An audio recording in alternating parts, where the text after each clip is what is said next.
Sikubingelele-ke mbukeli ngasekhaya, siphinde sibingelele futhi umbukeli-ke ngasekhaya. Njengamanje-ke sihambele endaweni-ke yaseNkandla la-ke sibone khona-ke kunomcimbi omkhulu womtebhelo-ke wamahhashi. Khona-ke ney'cukuthwane-ke ey'ningi ezahlukahlukene-ke njengamanje-ke lana-ke sinayo-ke siyakhuleka-ke ebukhosini-ke bakaMthikazi owawesinayo la okuyena-ke ozosichazela ngoba khona kwakhe la mhlampe kubuka kanjani-ke lo mcimbi esinawo. Size asikhuleke mhlawumbe sifisa nje ukwazi kabanzi ukuthi banikhona la-ke nemenyiwe nizobuka ubuhle okukhona la mhlawumbe ngabe kuthi Cha okwethu nje ukuqala kuzosekela umeya wethu nomkhandlu lo njengoba-ke wasithi uphethwe iqembu lethu lenkatha.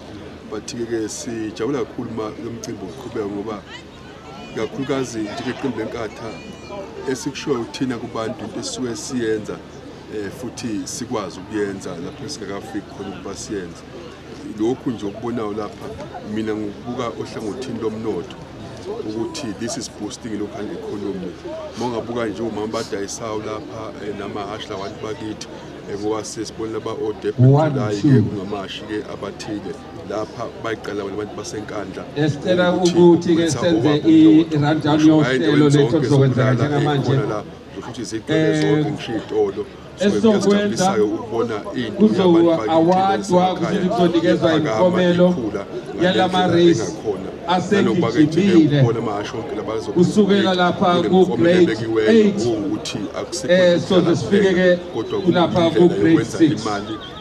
Emva kwalokho sobe sesimake siqale futhi-ke nesijaho esele lena ewu-4 bese-ke siyayiphetha njengoba kuyezwakala ku-grade 8 abantu esizobacela noma abahlonishwa esizobacela ukuthi basondele eduze.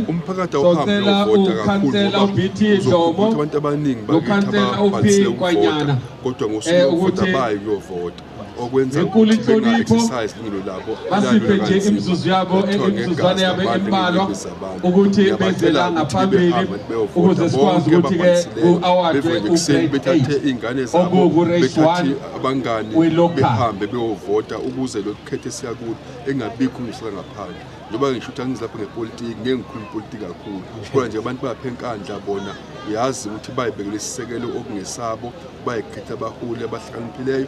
Yikho nje ubona nama-activities afuze la ngoba bakhetha kahle bakhetha-ke iqembu lalibafanele.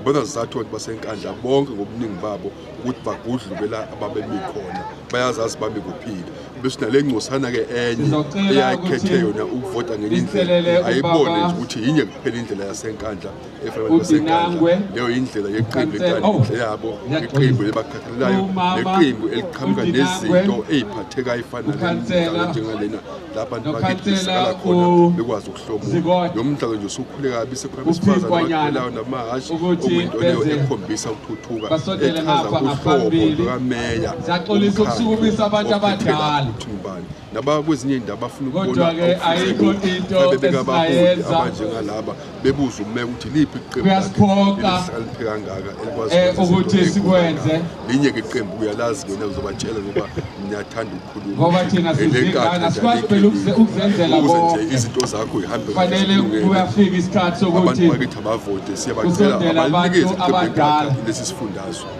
abalinike abantu bazonathali iqembu lenkatha ukuphatha lesifundazwe. Thina sigabile ngethemba la ukuthi amahhashi sigabene ngalensizwa awinile ku-grade 8 esithe uzohamba phambili siphathe akhona phelela amava akhe ayezwakala amava akhe abonakele. Manje bengabe sinike ngenxa nje egcwele kulesi sifundazwe singayikhucula sisibuyisele kulesi sasifundazwe zonke sasiyiqatsha ngaso sasiyi-symbol of quality siyi-symbol of abaholi abanohlonze nabakwezinye iy'fundazwe babeza KwaZulu-Natal uma bezofuna amathuba angcono uma kuthiwa kwezemfundo noma bekuthiwa kuyini. Kunombuzo osele kubahla wokugcina lo engizowubuza abebekhale ngawo ukuthi uma kuyela ngasekuqasheni kuthiwa kufuna abantu abangaphansi ko-35 kodwa abantu bathi bahambe bonke kodwa mase kuyevotini wonke umuntu uyafuneka ehambe ovota ugogo umkhulu afuna ahambe ovota kodwa mase kuyela ngasekuqasheni kuthiwa kufuna abantu abano-35 kuyaphansi. Mhlawumbe nina ngokwelona umuntu muthi ningoba isona sizathu leso kufanele abantu bayikhiphe i-ANC.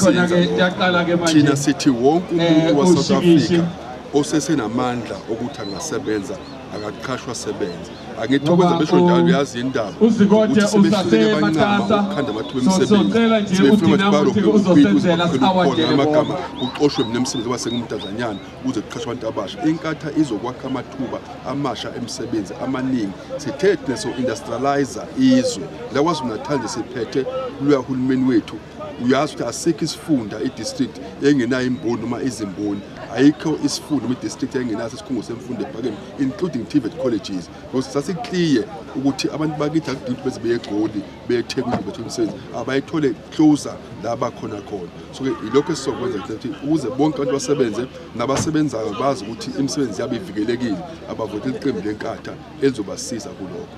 Sibonga kakhulu sithokoza ngesikhathi sakho. Yamlaleli ke siyabonga kakhulu nambukeli ngesikhathi sakho othe wasephasana.